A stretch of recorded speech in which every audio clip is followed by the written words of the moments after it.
welcome back.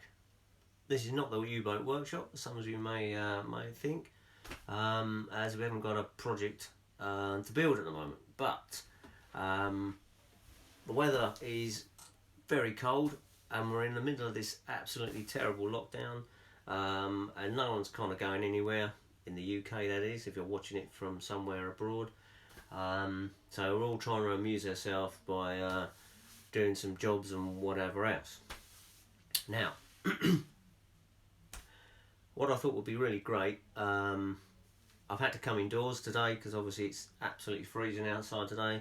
What I thought we'd do is show you some of my models, some of the great models that I have, which may give you some enthusiasm to build one yourself.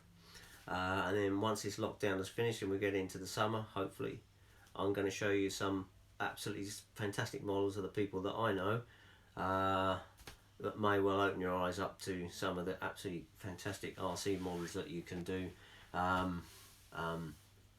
especially in the boat and submarines, which is what I'm kind of interested in. But what I thought to do today is start where I started modelling when I got back into it, and that was when I had kids and my son started me off back into modelling, where we wanted a model that we could build together. And what better place to start than something like this, which is an HDML, which is a harbour defence motor launch, which was in real life was made in 1939 all the way through the war. Same plans drawn up by the Navy, and they were built all over the country out of wood, because that was an easy, readily material that could be used by all the different shipyards. And they were all almost the same spec, although they did differ slightly from shipyard to shipyard. But essentially they were the same. So what we've got here is a fiberglass hull, which I bought, which you can obviously buy pretty easy, pretty much off the shelf. And then we built up the rest of it with plasticard from the plans that were available. And we found some various fittings and stuff up to complement the design. It's a very, very simple model. It just has two 500 speed electric motors in it, and it runs off a 7.4 metal hydride battery, and that's it really, with the rudder. And I think there are some little lights on it that light up in the evening if that's what you want. But essentially it's a very simple model, and all you need is a simple 2.4 gigahertz transmitter and receiver, and this one is an old Planet T5, which I don't think you can buy this anymore, but there are plenty of these cheap ones available on the market for you to get, but that's all you need to kind of get started. As I said beforehand, we're going to start off with this model, and then hopefully we're going to show you some really spectacular models that are in my collection, and obviously in some of my mates' collection as well. So let's just quickly have a look at this one, and I'll show you how it works. Right, here we have it.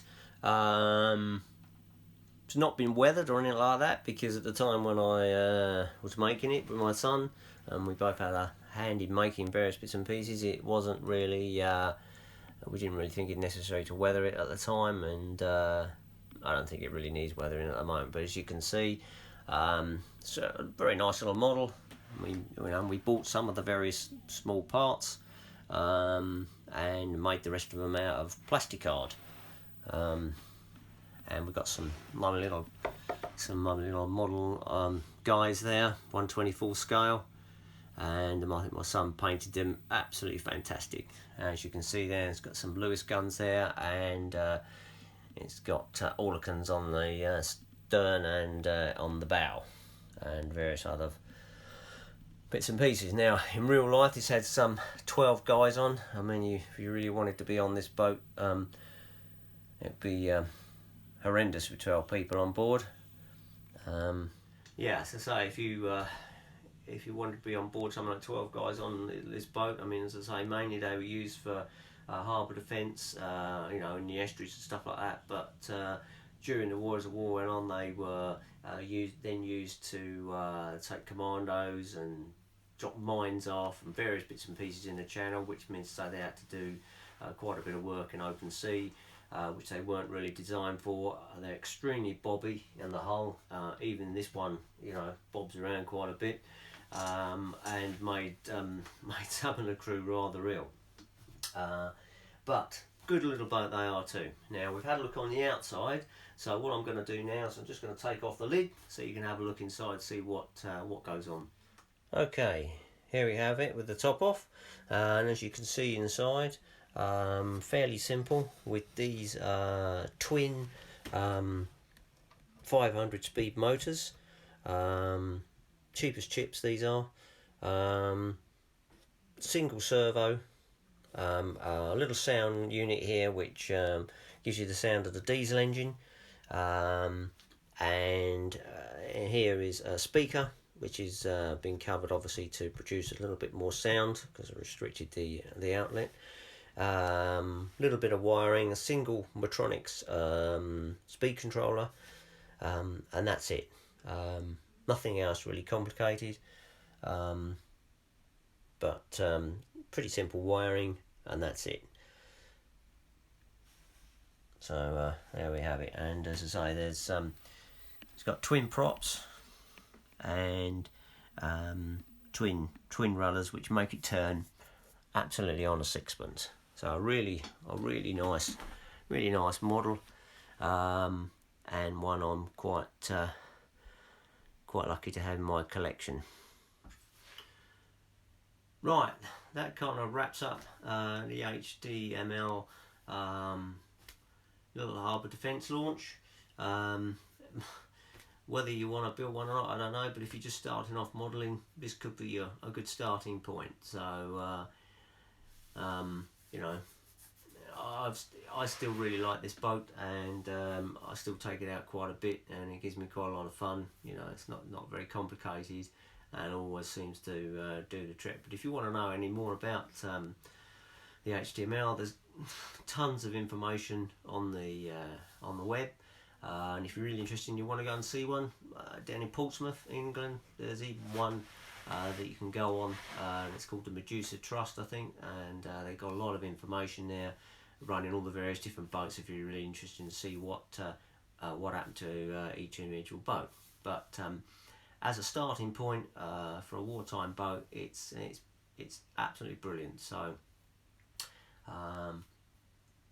what I hope to do in the next one, show you, because there's quite a lot of boats in the collection, I'm going to show you something a little bit bigger, you know, on the same scale but just a little bit bigger.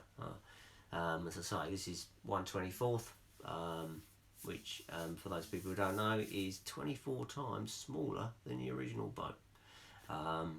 But there we have it. Don't want to get too complicated in the end. So we'll hopefully see you in the next one to show you the next fantastic model. So let's see you then.